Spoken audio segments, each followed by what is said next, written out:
Hi guys, so today we are taking a tour in my poultry farm. I keep chicken and I also do hatching of eggs. I have a hatcher and I'm going to show you exactly what I do, how I feed them. After this, I'll show you a very detailed clip about it. But as you can see, these are some of the chicken that I have, and I'm going to show you clearly the several of them that I have.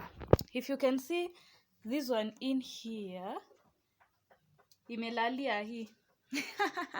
Those who understand the language ya makuku. Anyway, we are going to learn more about them. Please subscribe.